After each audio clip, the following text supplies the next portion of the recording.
laisser la parole libre. Le temps présent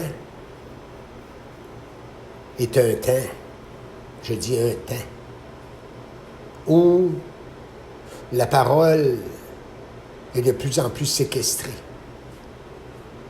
est de plus en plus monopolisée, est de plus en plus restreinte pour amener l'homme encore davantage à penser, à réfléchir avant de parler. Je comprends qu'on ne peut pas tout dire. Il y a des choses qu'on ne peut pas dire en public. Tout ne peut pas se dire. Mais cela doit être vu, cela doit être géré en une conscience éclairée. Oser parler, savoir se taire. Ça fait partie d'une conscience éclairée. Ici, je ne parle pas de restrictions dans lesquelles nous sommes de plus en plus. Si nous regardons le contexte social présentement, il est même, dans certaines conditions, dangereux de parler. Parce que l'homme, à travers le jeu des idéologies, n'est pas en mesure,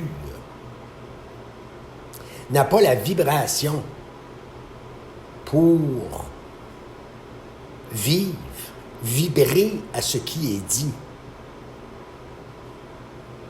Sa conscience est tellement polarisée qu'il va le prendre du bon ou du mauvais côté. Et c'est de plus en plus présent au niveau religieux, au niveau racial. On voit bien qu'aujourd'hui, au niveau racial, malgré les avancements en rapport avec l'éducation, que on ne peut pas dire, parce que tout le monde se prend au sérieux. On se prend tellement au sérieux en nos races, en nos couleurs, en toutes nos croyances, en nos formes pensées, en nos institutions, tout en somme. On se prend tellement au sérieux là-dedans qu'il faut qu'il y ait la loi, qu'on impose des lois, l'intervention de la loi, pour être en mesure d'arriver de pouvoir se comprendre, c'est-à-dire d'établir des normes pour être en mesure de pouvoir échanger d'une façon civilisée. Ça fait partie du cerveau civilisé. Le cerveau civilisé est saturé. Il faut qu'il y ait un éclatement à quelque part du cerveau civilisé, ce qui veut dire une explosion de la conscience cellulaire sur la Terre qui fait partie d'une mentation supérieure.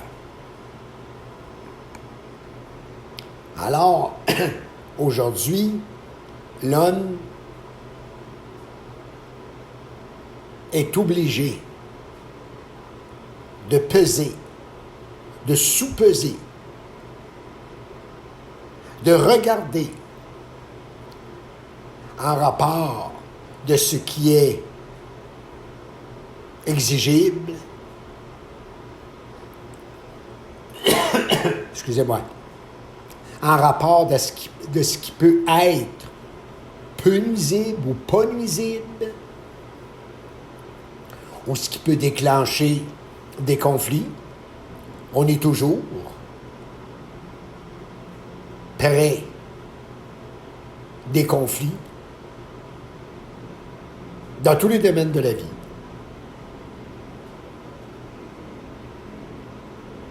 Même regarder, il faut regarder d'une façon apprise, d'une façon pesée.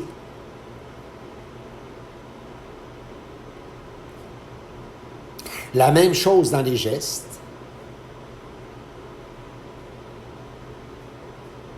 L'être humain est très mécanisé. En cette mécanique, la parole est bloquée.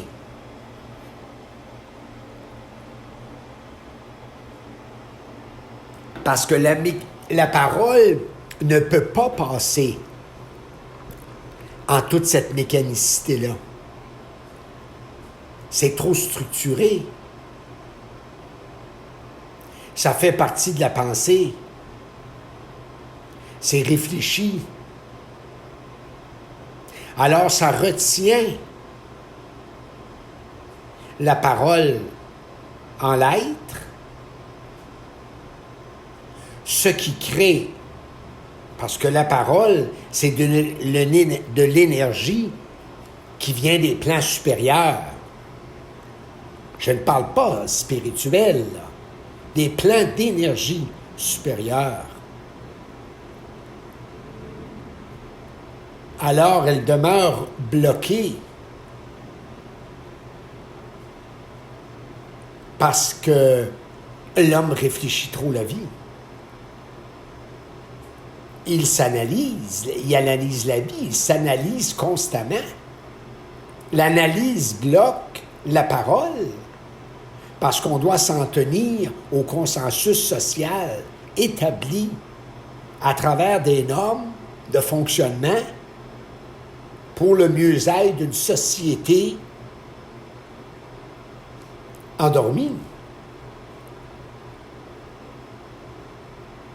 et qui doit suivre un parcours préétabli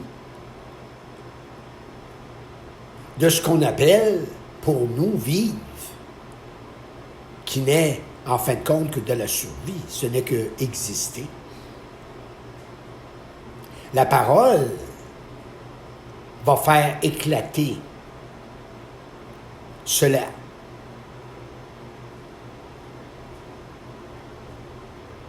Et l'homme va savoir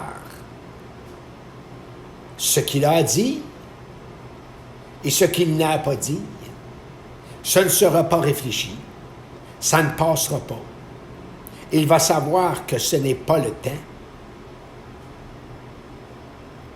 Il ne se battra pas avec ça.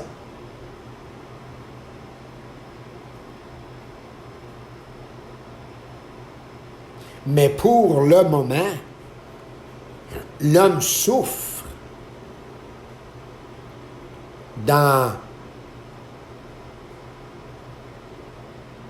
seulement discuter.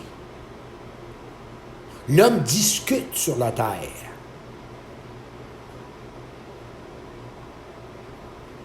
Il est dans des pourparlers de toutes sortes. Il est dans la jasette. Il jase. Comme un perroquet. Qu'on lui a appris des mots. Ça fait partie des mémoires. Et que lui chantonne ces mots et se croit en sécurité parce qu'il fait partie du groupe ou des groupes. Il fait partie du monde. Être convenable. Être convenable retient la parole dans être convenable, on ne fait qu'émettre ce qui est déjà émis, ce qui est déjà déposé sur la table de la vie, sans savoir ce qui nous convient réellement,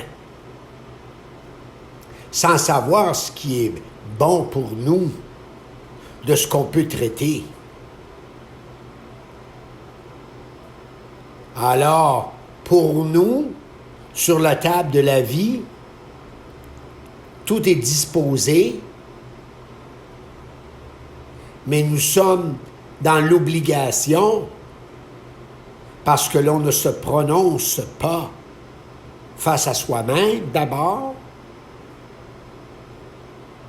on ne se prononce pas parce qu'on a la peur et la crainte et l'inquiétude de manquer son coup, de ne pas être dedans, d'avoir l'air niaiseux, stupide.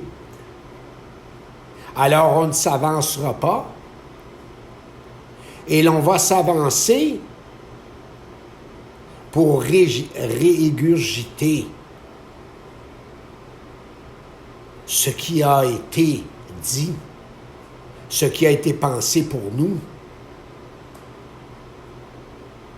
Alors on ne fait que répéter. Et répéter, c'est être programmé. Répéter, ce n'est pas être vivant. Répéter, ce n'est pas vivre dans son propre mouvement d'énergie. On n'est pas dans notre vibration à répéter. On est dans du vieux que l'on brasse un peu et qu'on en ressort des phrases et des mots, des énoncés, selon les époques, qui font notre affaire et qu'on appelle évoluer. Mais c'est involuer. Alors on brasse et on ajoute des mots. On définit un petit peu plus longuement ce qui a déjà été défini à travers nos recherches et notre développement. Et on se satisfait. L'homme en général se satisfait là-dedans. L'heure n'est plus de la satisfaction. Je ne parle pas des lamenteux et des lamenteuses qui sont jamais satisfaits, là. C'est pas de ça que je parle. Mais l'heure n'est plus à la satisfaction. Je parle de l'homme et la femme en évolution. L'heure n'est plus à la satisfaction. L'heure, le temps de l'esprit est de ne pas se restreindre dans ce que l'on a à dire.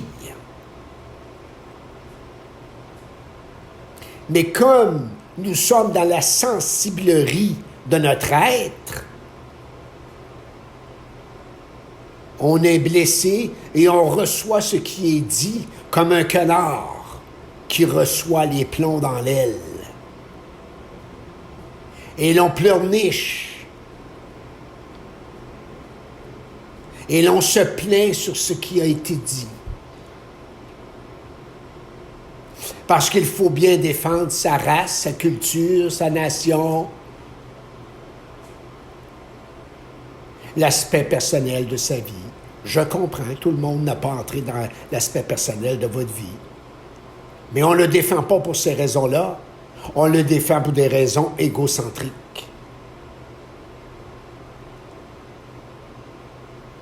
On le défend pour une multitude de raisons parce qu'on n'est pas dans notre intelligence.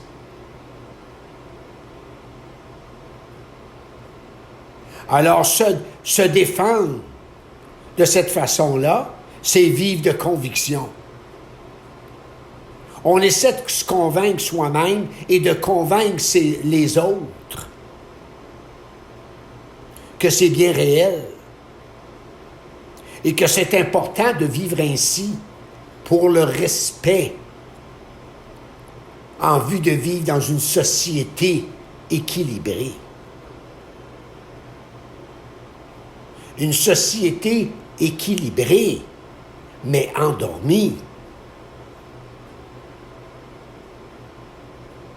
Quand certaines personnes s'éveillent, ce n'est pas qu'ils perturbent les autres, mais cela crée certains chocs. C'est tout à fait normal parce qu'on est habitué à vivre dans les garde-robes, dans une coque. Alors, ça vient frotter un peu à la coque et comme on est endormi, on est tout surpris.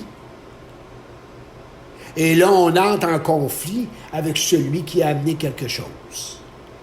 On se compare et on essaie de voir si c'est-tu bon, si c'est-tu pas bon, y a-tu raison, et ainsi de suite. C'est ce qu'on appelle réfléchir ce qui est dit. C'est ce qui s'appelle réfléchir la vie. Pourquoi l'homme réfléchit-il la vie? Parce qu'il en a peur. Sans cela, il la vivrait, la vie, mais il en a peur.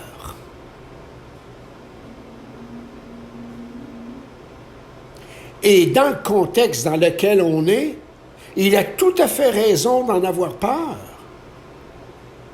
Parce qu'elle se montre à lui de plus en plus exigeante et avec de plus en plus de sévérité.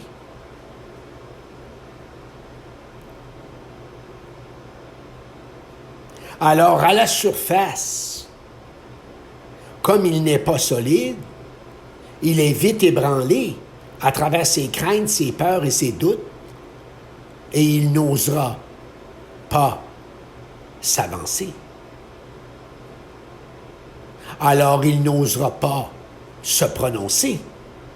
Il n'osera pas dire de peur de se tromper. Mais en réalité, on ne se trompe jamais. C'est une illusion de l'ego de penser que l'on se trompe. Car tout a sa raison d'être. Tout est important, tout a son importance. Tout est. Mais c'est nous qui le réduisons à travers des conventions et le jeu des idéologies et ce qui est institué à quelque chose qui, soi-disant, après mûre réflexion, ce n'est pas important, ce n'est pas bon, c'est faux, j'étais dans l'erreur. J'étais dans l'erreur. Ce n'est pas de débattre que nous avions raison. C'est de voir que même si, de par les conventions et le jeu des idéologies, cela apparaît dans ces études qu'on est dans l'erreur. Nous, on doit savoir qu'il y a eu un traitement d'énergie, une émission d'énergie. Et ne pas aller plus loin dans le débat parce que l'ego va se défendre avec véhémence à travers la raison, les raisons. Mais dans le profond de vous-même, c'est pas que vous ne voulez pas admettre que l'autre devant vous a aussi émis quelque chose qui faisait partie du mouvement de l'esprit, du mouvement de l'énergie, lui aussi.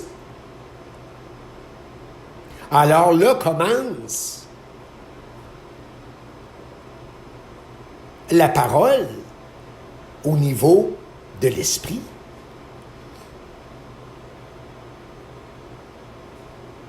Et cela crée une force d'action. Parce qu'on n'a rien à défendre. On n'a rien à protéger. Quand on sait que c'est pour le meilleur, que soi-disant, au point de vue des critères de l'évolution, on s'est trompé. Oui, de ce point-là, on s'est trompé.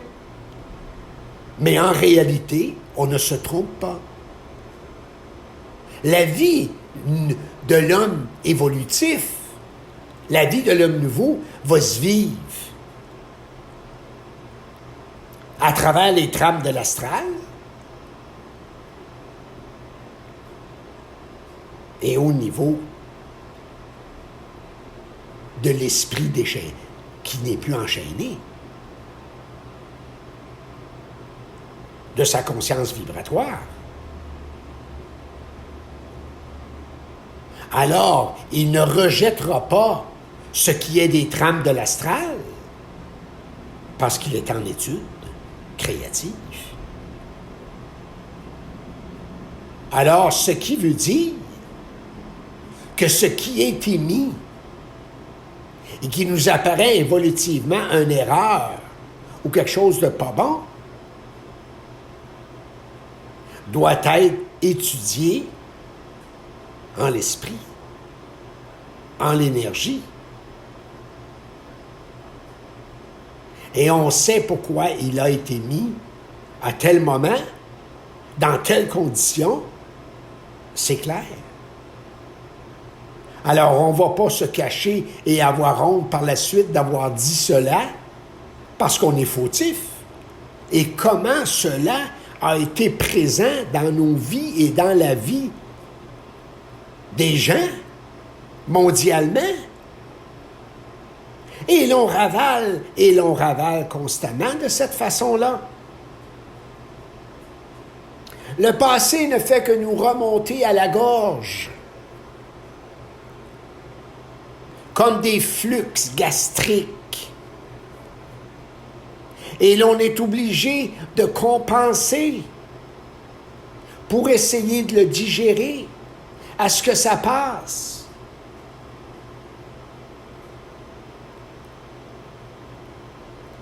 Mais si l'homme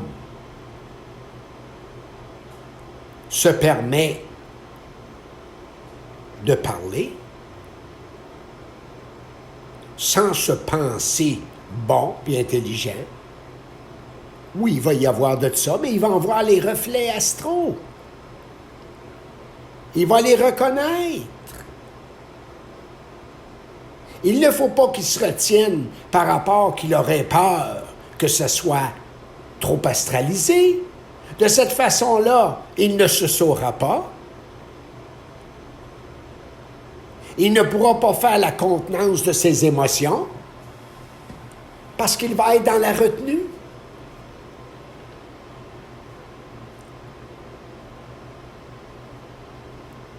Et c'est organisé mondialement, internationalement, que l'on parle en des phrases creuses, enjoliveuses, pleines de style, du bien parler.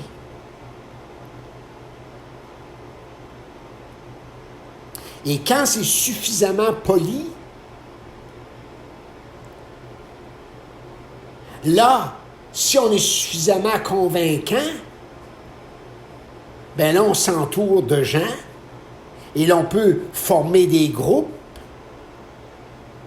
qu'on l'on tient parce qu'on est convaincant et qu'on les empêche de goûter de ce qu'ils sont en tant qu'êtres.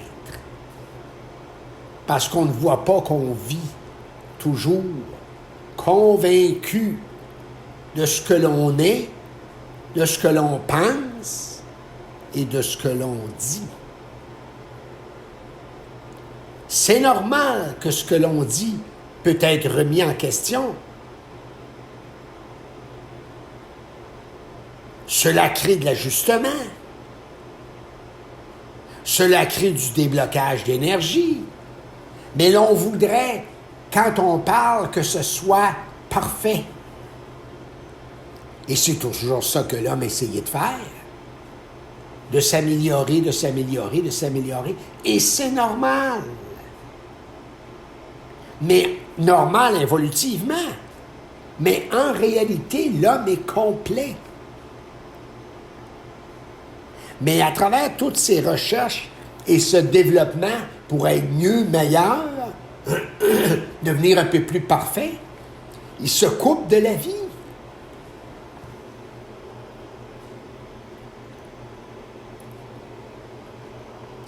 La vie est retenue en l'homme jusqu'à ce qu'il ait la volonté de l'émettre. Que sa parole soit vie, vitale. Alors elle est retenue. Et l'homme doit regarder cela en la lumière de son esprit, en la lumière du double ou de l'ajusteur de pensée ou de l'énergie. Regardez que sans doute, j'ai dit, sans doute, qu'il est sur son chemin et en voie de percer son propre mystère. Mais l'ego, dans la tête, qui est un jeu, on va à l'envers.